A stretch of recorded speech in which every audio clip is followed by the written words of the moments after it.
Unfortunately, what you're about to hear is real. The members of this radio program are simply not that bright, or what some people would call educated. They are merely stupid. They're not trying to offend anyone on purpose. And all have played doctors on TV. You have been warned and are cordially invited to join the party. This is the men's room. Forget it, man, and get with the countdown. Get with the countdown. Shake this square world and blast off for Kicksville. The trippers, the grasshoppers, the hip ones, all gathered in secrecy and flying high as a kite. This is the men's room with Miles and Thrill. You know what they say, shake your radio more than 3 times, and you're playing with it. You're listening to the men's room. And away we go. Welcome to show number 2,889. Along with Steve the Thrill Hill, the Ted Smith, Robin Fox, and my cock. And you are in the men's room. On tap today, Ryan Castle's in Drunken Charge is into Sit and Spin. Today, 10 songs that turn 40 years old this year. Oh, good. Speaking of, what you don't need to know gets rid of half the stuff in your place once you turn 40. Get ready to play Profile This, plus headlines, a men's room shot of the day, fun with listener emails, and everyone's favorites, TV Time with Ted. Click, clack. Drink until drunk. All right, here we go. Say it isn't so. 12-year-old set herself on fire for internet challenge and is nearly burned alive. Like craft beer, there is now craft cocaine, which is clean, organic, with legs, if you so jive. Australian drought so bad that emus looking for food and water are heading into town. A woman finds out her fiancé is watching porn and gives back her wedding gown.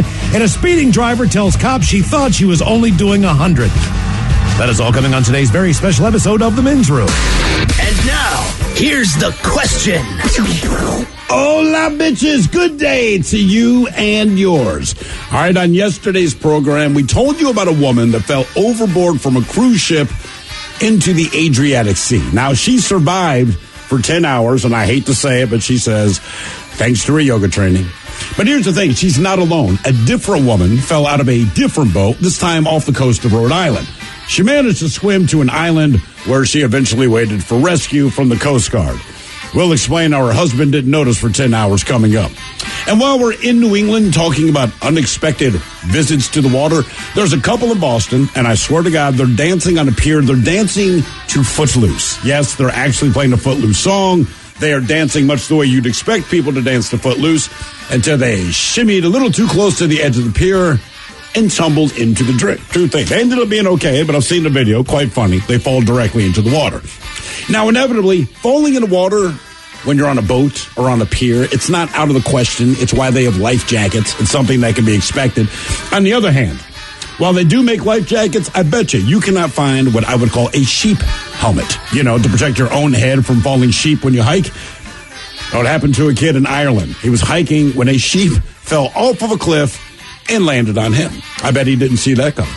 We also have stories about a man who, he died after tripping getting out of his bathtub and impaling himself on the plunger. He fell out of the bathtub, the plunger went through his eye, and he died. Oh, yeah. That's a messy way to go. We have a paraglider who died when he crashed into another paraglider. We have a farmer that ended up dying when he was run over by his own tractor. Look, we understand why they call these things accidents. It's because you don't see them coming. And a lot of times people say, whatever you do, look up. It's important to look up because things fall. And this is what we want to talk about today. Sometimes it surprises you. Sometimes you saw it coming. But today we want to know who or what was falling and from where. Be a part of the big show. Call 844-999-OLA. Like The Men's Room on Facebook. You can follow us on Twitter and Instagram at Men's Room Live. And send those emails to the Men's Room at mensroomlive.com. You are listening to the Men's Room Radio Network. Hola, bitch, hola. You have entered the Men's Room. Oh, the show is in. Away we go. Welcome to show number 2,889. What a large and charge program do we have for you today? This is a guaranteed future repeat. I don't know. I absolutely guarantee that you will hear this program again when we're on a vacation. This is going to be an outstanding show. look, you might hear this again when we go on vacation, but I don't think they're going to like it. I think you're going to hate it when you hear it again. Oh, man, you keep getting older. Ryan Castle, the Drunken Charge, is into Sit and Spin. And today, 10 songs that turned 40 this year that are massive hits. You still dance to these songs. You still love these songs. They're iconic songs. Turns out they're 40 years old. Have you? I did not see I asked him earlier what it was, and he said 40. Love them all. So I did them. Well, I was like, that's 1978. So in my mind, I'm like, oh boy, that's.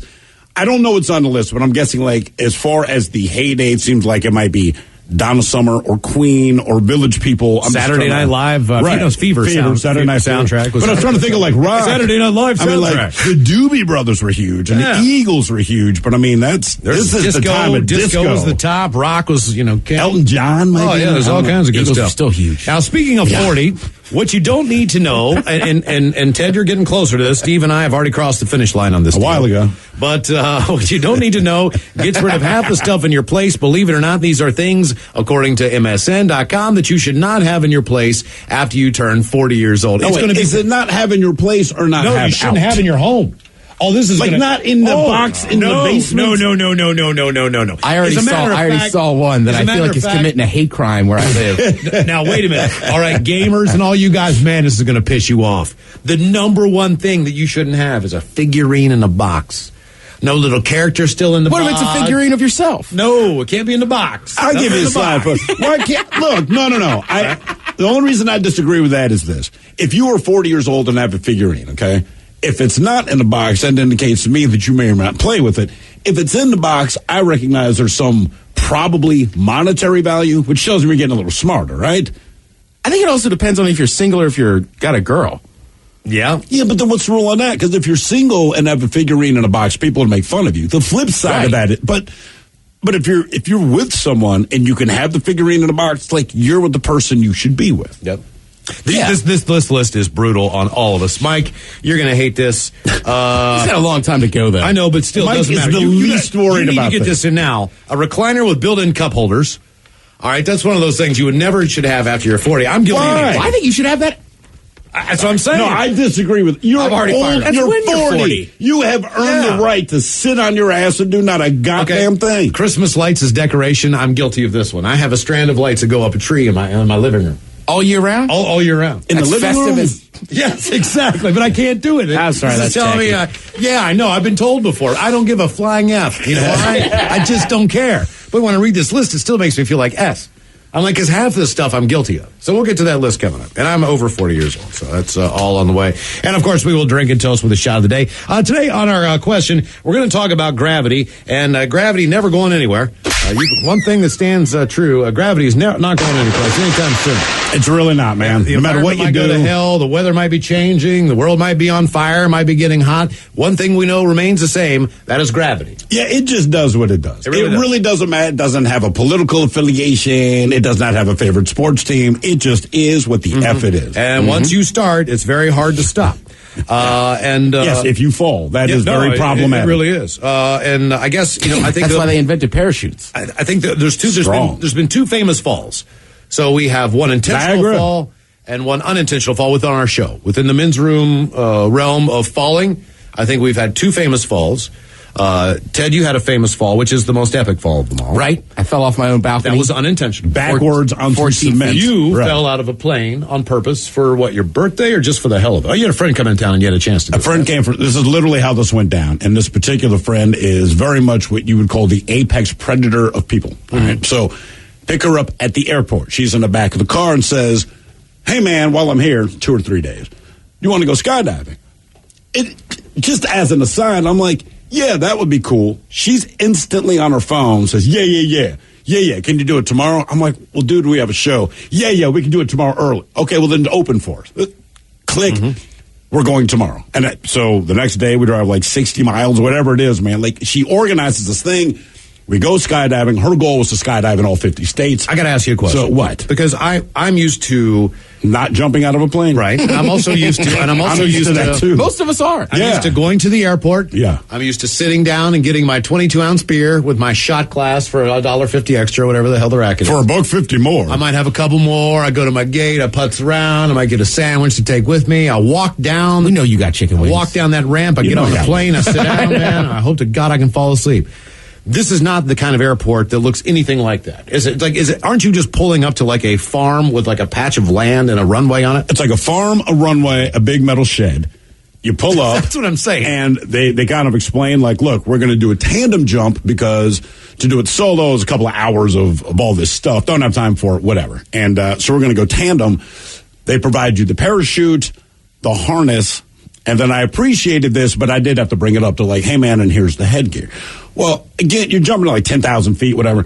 The headgear's a leather cap like they used to wear. Oh, cool. Oh, like the Red Baron. And I asked him straight up, what the F is this going to do? I said, man, listen, if we slam make into you the look cool in ground... pictures. Oh, it's going to keep your hair in, probably. It doesn't. I don't have hair. It's not going to protect my head. And then you go up and you do this thing. Now, here's the thing. I find out after the fact, and it was a fine experience, which I only say because I'm still alive. I found out later there was one tipping point on my way down where things could have been dramatically different. My tandem jumper was kind enough not to fill me in on this info as this was going on. He told me after we landed. But when we land, and I'm now driving back to go to work, the woman who organized this says, hey, by the way, I don't know if you realize this, but the guys you just jumped with, I'm like, yeah. She said, they're some of the best. I said, well, I believe that. She said, no, you've seen them before. So I understand my friend worked for Red Bull, and Red Bull does the flute, whatever it is. People make those crazy contraptions, go down ramps, and try to fly. So these guys that I parachuted with, they're like this elite team of skydivers, and you've seen them in, I want to say it was Transformers 3, maybe. It's these guys in squirrel suits zipping through the... That's them. So these guys are about as good as it gets, but I didn't know this. She also pointed out multiple Super Bowls, college football games, where these guys come down and land dead center. I've seen that. That's crazy. All this stuff. Like, there's some of the main guys in the country that do this. So I found out after the fact, but I will say my comfort level went up real big. Like, okay. She was like, look, man, these guys are as good as it gets. It doesn't mean that S can't go wrong. Okay, Red Bull did give you wings. You know what? They gave me wings, brother. Did you have a Red Bull before you went up? I did not need any more adrenaline. I discovered that once I was on the plane, I was more awake than I thought I was, and my adrenaline level was just fine. I have walked on a runway before a couple times, which I thought was pretty cool. As a model? Just to get on the prop plane. You know what I mean? Not on that runway. Yeah, like on the catwalk. I'm too sexy for my show. On the catwalk. No, but I have. And the one plane that I got into, it had the presidential staircase because they didn't have this type of gate, so I walked up that. It's not presidential, it's ghetto. Yeah, whatever it is, it's a big ass staircase. Right? But like I felt like it's not presidential, man. It's called a connector flight, Miles. If you don't think, no, it was a big one. It was into a big jet, because the plane was taller. Right, it's still not presidential. But I got to the top, and I turned around and I waved at everybody, and everyone's like, "Yeah, get the hell on the plane." Thank you. We'll see you next time on the next tour. And then you step up into the little ones. I've never actually pulled myself into a plane. Like, I've never actually stepped into the plane. There's always been a ramp. There's always been a What do you mean you pulled yourself in, though? You walked into a plane, like you stick your foot up in it and you walk in. The stairs didn't go all the way up? Well, they do for me, but I've never been on a plane where you kind of just, pull yourself up into Even as a kid? Wait a minute, are you talking about the plane he was jumping out of? Yeah. Well, I mean, it still has a little door that stairs. Yeah, but you still just open the door and walk up in. Normally, I walk in, I've got my bag somehow. So wait, these stairs were connected to the plane? Yeah, that's how you get Okay, that's a little different. Right. I thought you meant the ones they just roll up, those ghetto ass. Oh, no, these are the big ones. Like, I've done that, but I've never actually, climbed into a plane. So then, all right. What do you start thinking about once you realize you've climbed? Why did I climb on a plane? This is it's like the fair ride where you're like, oh, I hope this works. Yeah, now that you're on there. Right. Now they scrunch you to the edge of the plane. Mm-hmm. So you're looking out, and you're 10,000 feet up? Yeah. Bro, yeah. And your feet hanging off of the edge? Yes. Right before and you before look down? Jump. And you say, hey, man, I don't think, and at that point they roll your ass you up. And then basically you just start falling. Yes. Now, are you tumbling? Are you flying? Is it like Superman? What happens? I don't remember. I remember looking at, and honest to God, at that point, I'm like, this is a stupid idea because my feet are hanging out of the plane and the plane is going 200 miles an hour. Right. And you're very aware of all of this stuff in that moment. But once I want to say you kind of roll out. So if I remember this right, they kind of roll you to your back first because I vaguely remember seeing the plane disappear. Like when you see it on TV, the plane's always kind of in your view. In real life, it is moving 200 miles an hour, so it's 200 miles an hour away from you. So by the time you look up, it's gone. It's pretty much gone, man. I mean, and that's just a weird thing because that's not what you always visualize. Okay. And then you realize you're out there, but as we're tumbling around and we kind of right the ship, there's another guy who's videotaping this, and I realize I'm probably safe because he videotaped it. His parachute's not out, and he basically, a picture on your back with your legs above you, you're holding a camera, and so he's just hurtling toward the earth, but shoots by me, kind of slows himself down, spreads out his legs. He's videotaping me, gives me a thumbs up, and we're just falling through the... Okay, but now you're on your stomach, you got your arms out, you can see down, you can see all this stuff. How long do you fall like that before they pull the chute? Honestly, not long enough. I can't tell you how long. Maybe it's 10 seconds. Most of your time in the sky is the parachute, which I understand why. But the adrenaline, the cool part is the falling, because you don't actually feel like you're falling. It just feels like there's an S-ton of wind blowing at you, but you don't feel like you're falling. Because you don't have that It's just perception. There's no perception to it, man, and you're high enough. And And the thing is, it's tandem, so I don't have to check my odometer. There's nothing that I'm concerned about. The guy who's with you, does he say, okay, we're going to pull the ripcord now on the chute? Or does he just do it? I mean, you have because I'm sure it's jarring, isn't it? Something went wrong so as we're going down in our belly, he righted it, so now we're going down feet first, where you pick up a lot of speed. So my understanding is if you belly flop down, I want to say your maximum speed hits about 120 miles an hour. And when you go vertical, it can go up to 180. So he takes us vertical, and he's kind of yelling, but not frantically, but yelling in my ear over the wind. He says, kick your legs like a bicycle, which at first I did not do. He repeated this, so I did that, and I thought he's doing it to make me look stupid so his friend could videotape it. So we're just dropping out of the sky, like standing up, and we're kicking our legs like we're bicycling. Parachute comes out. We float down to the bottom. It's all good. He takes off the parachute, and he says, listen, man, when I made you vertical and started having you bicycle your legs, the first chute didn't open. I was like, I'm sorry, what? He said, the first chute didn't open. I obviously don't want to tell you this. So he's trying... Right, because the rest of the trip... That would have been the rest of the trip, right? So the secondary chute came out. I'm not sure how it works by me bicycling my legs, but he briefly explained it like, if you don't do that part when I go to pull the second chute, because of the way the first chute had tangled up with whatever... Essentially, the second chute would have gotten tangled up, and we just would have crashed into the ground. What's the whole process from the time you get out of the plane to the time you land? 5 minutes? It might be a little longer, man. I feel like once the parachute comes out, like it's now that you're moving slow, but comparative to what you were just doing, it feels like it takes forever. You're just taking the view. Now you're coming in. Now, does it seem like you're coming in hot? Does it seem like you're coming in really fast when you come into land? Because it always looks like they're coming in hot, and then they pull up a little bit and kind of give that little... Yeah, you got to pull up. It always looks a little abrupt when they land. This is, well, you don't feel like it until you're about 100 feet above the ground, because you're like, man, we're going, 2 miles an hour?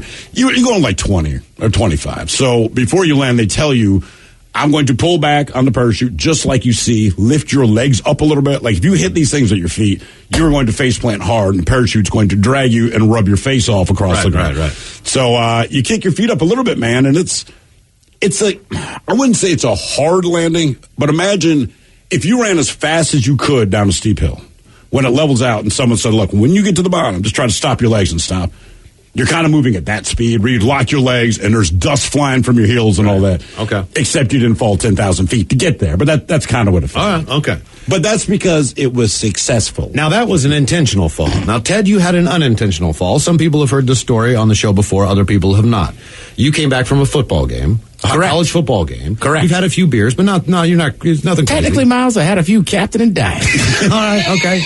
You have a balcony, and the balcony has a railing on it in the corner, and you kind of just got in that corner like you were leaning up against it, but you I was like doing a dip in on the dip inside position, right? Right. So and then I just sat back on the railing and just sat back enough. Like the last thing I remember was being like, I've lost my balance, and there was a leaf that brushed up my nose the wrong way. Like usually when you fall, right, a leaf should kind of go that chin way. to eyebrow. But like it was going forehead past my nose to my So chin. you realize you're falling backwards and you're falling off. And it is probably one of the worst feelings I've ever had in my life. About 15 feet.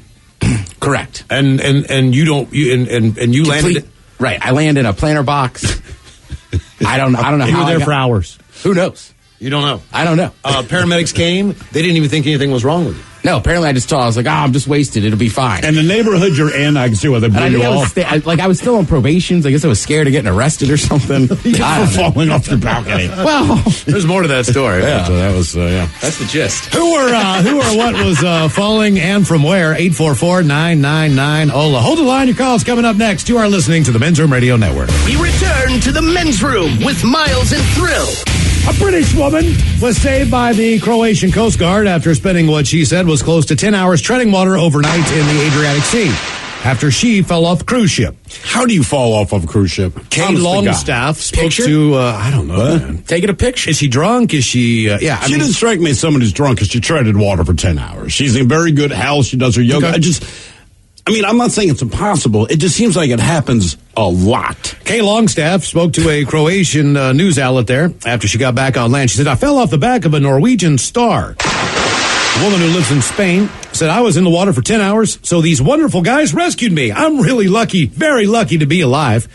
Longstaff, who was 46, led by medical personnel to an ambulance. The captain of the ship that rescued her told local media that it was a miracle that she survived. On the cruise liner, they thought that she did not survive. She's clearly fit. She told us she does yoga, and that as she floated in the sea, she sang the whole time so that her body temperature would not fall and to stay awake.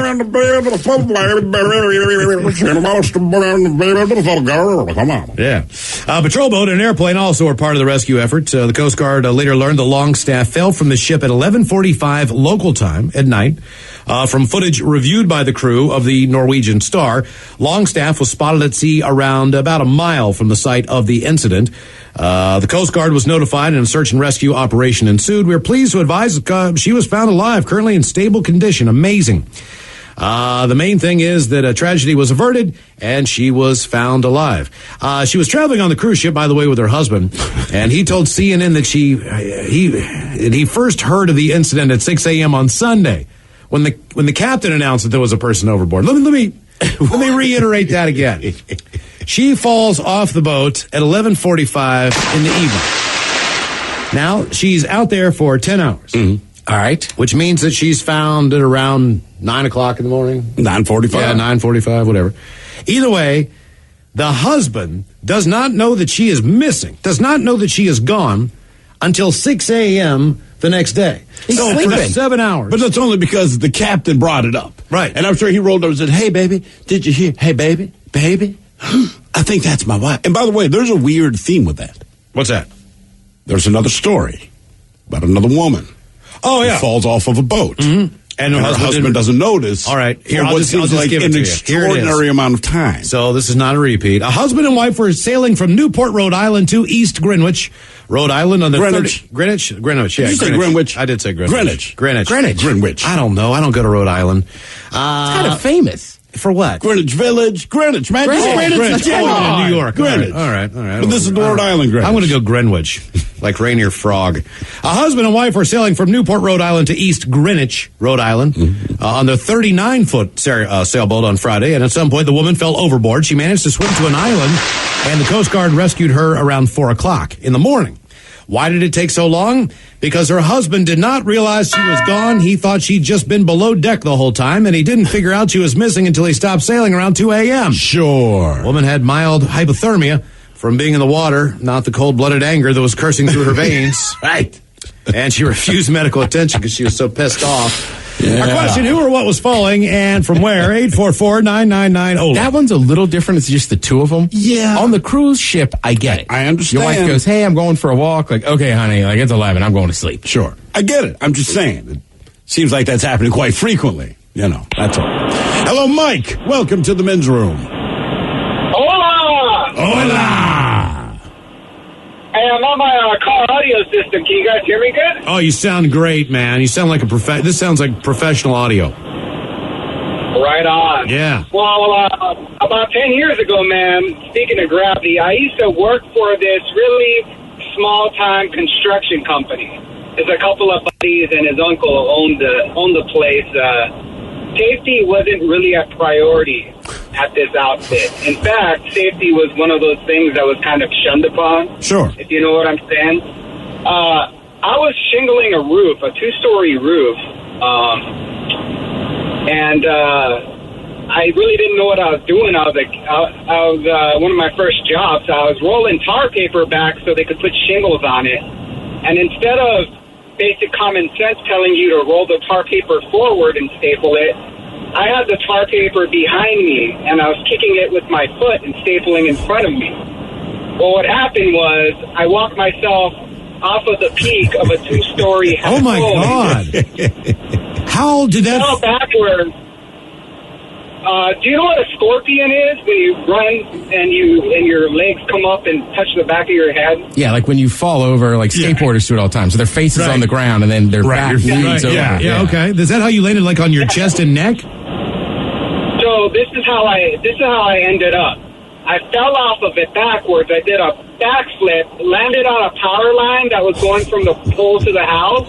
I scorpioned on that, then it bounced me up, and I landed on a 2x4 with a bunch of nails sticking up out of it. Jeez. Damn. Oh, what did you break? Did you break anything? I didn't break nothing. Damn, man. Did Tom and Jerry go running by after this happened? And then the guy doesn't even ask me if he's okay. He just said, "Hey, you got your tetanus shot, right?"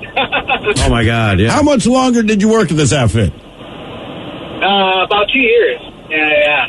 That's it. And did you get a harness from that point on and kind of tie yourself up there? They never ever had harnesses or anything like that. No.